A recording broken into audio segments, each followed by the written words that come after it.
कि बड़ी बदकिस्मती होगी अगर एक जमहूरी अपेरेंटली जमहूरी इलेक्टेड गवर्नमेंट अपने आप को ये कहते हैं, उसकी मौजूदगी में एक और डेमोक्रेटिक लीडर के ऊपर आर्टिकल 6 का मुकदमा बनाया जाए। तो ये रिवायत भी क्या ये पीडीएम हुकूमत अपने दौर में रख देना चाहती है? एक अफसोसनाक कदम होगा, लेकिन बहरहाल उनकी अपनी प्रायोरिटीज हैं। फवाद चौधरी साहब साबिक वफाकी वजीर इत्तलात और नशरियात हमारे साथ मौजूद हैं। सो फवाद साहब, आप कहते थे जी कि अगर इल्जामात हैं तो ये खाली प्रेस कॉन्फ्रेंस ना करें, इस पर रेफरेंस बनाएं, और अब हुकूमत ने तोशाखाना के ऊपर बाकायदा एक रेफरेंस भेजने का ऐलान कर दिया। 30 दिन पहले स्पीकर साहब उस पे के दिनों के अंदर उसको मूव करेंगे, फिर वो इलेक्शन कमीशन के अंदर जाएगा। सो बाकायदा अब उन्होंने कार्रवाइयां शुरू कर तो दी हैं। इसका मतलब है कि वो समझते हैं कि उनके पास कोई ठोस मवाद मौजूद है इस पे? नहीं, कोई ठोस मवाद नहीं है। ये तो आपने तो ऐसे ही कहा कि ये एक नई रवायत होगी। आर्टिकल 6 की नई रवायत है, आर्टिकल 6 की नई रवायत है। नून लीग की पहले कौन सी कोई बड़ी दरख्शदा रवायात है जिसमें इनको बेचारों को कोई क्रेडिबिलिटी इशू हो जाएगा? ये तो सारे एक चोर डाकू बेचारे इकट्ठे हुए थे, और अब इनका सिर्फ एक ही, मैं समझता हूँ, इलेक्शन जीतने का या एक पॉलिटिक्स करने का सिर्फ एक ही तरीका है कि बाकी सारे जो है वो पॉलिटिकल मैदान से हट जाएं। इलेक्शन लड़ने के ये काबिल ही नहीं है। इन्होंने बेचारों ने क्या इलेक्शन लड़ना है?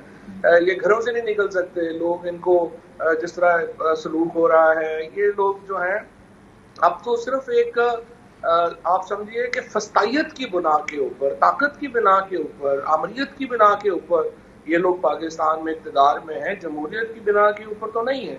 तो ये जो आज आपने जिनकी प्रेस कॉन्फ्रेंस बताई है और जिस किस्म की सोच का इजहार इन्होंने किया है, ये सोच तो बचगाना तो है ही है, लेकिन इसकी जो असल पीछे इसके मुद्दा है वो तो यही है कि किसी तरीके से हम भाग सकें मुकाबले से। मुकाबला तो ये करने जोगे नहीं है, वो आपने देख ही लिया है। लोग ग्राउंड के ऊपर आज अगर किसी पार्टी और किसी लीडर के साथ खड़े हैं तो इमरान खान और पीटीआई के साथ खड़े हैं। ये जो इनकी बचगाना ख्वाहिशें हैं कि ये हो जाए, वो भी ना हो, वो भी ना हो, वो भी ना हो, वो जिस तरह से हमारी पंजाबी में ना कि सारा पिंड भी मर जाए तो चौधरी तू नहीं बनना, ये उस फेज में है।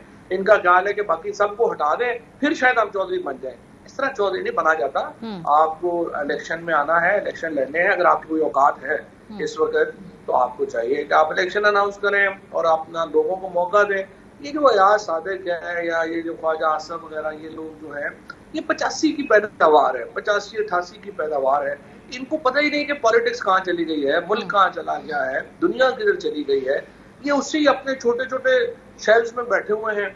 ना इन लोगों का कोई विजन है, ना जो इन लोगों का, ये सिर्फ वही कि हम बन जाएं, 4 गाड़ियां आगे आ जाएं, 4 पीछे आ जाएं, हम एसएचओ को फोन किया करें, वो हमारे पास रोज आ जाए करे।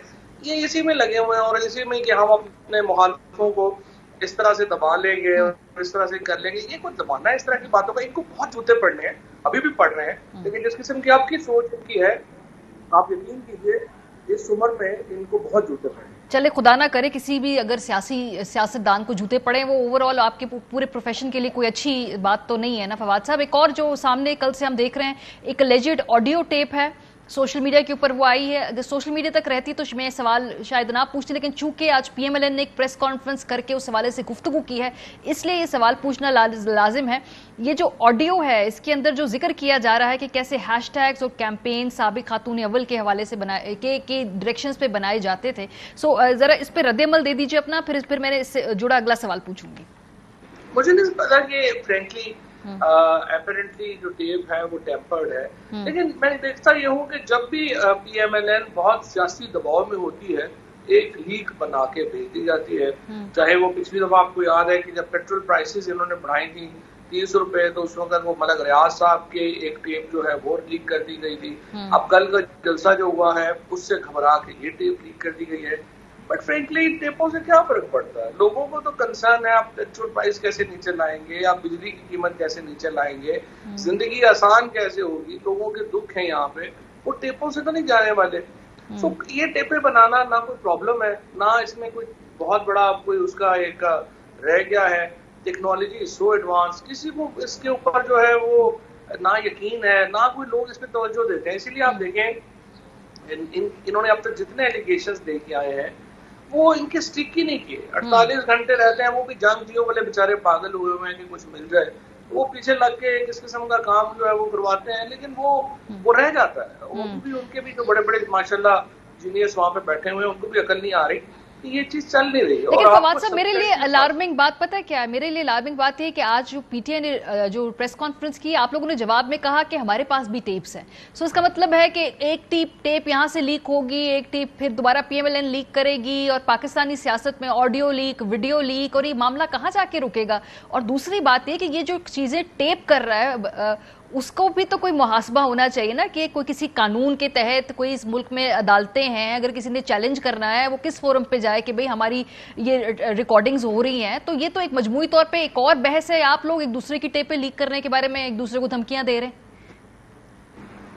वो तो देखिए जी, टेपें तो खैर अगर उसने शहबाज ने ये बात की हमारे पास है, लेकिन किसी ने लीक वगैरह नहीं की है और ना ही कोई ऐसा करना भी नहीं चाहिए। I totally actually tend to agree with you. दूसरी तरफ हमारे यहाँ जो राइट ऑफ प्राइवेसी है और ये जो आपका एक राइट ऑफ डिग्निटी है, ये दोनों तो कहीं खो ही गए हैं। मुझे नहीं पता अदालतें कब इसके बारे में कुछ ख्याल करेंगी कि ये दोनों फंडामेंटल राइट्स हैं। और मैं आपको एक और बात भी आगे चल के बताऊँ, आगे ये बढ़ाते हुए, कि ये फंडामेंटल राइट्स भी वो है जो हमें इस्लाम ने दिए हैं।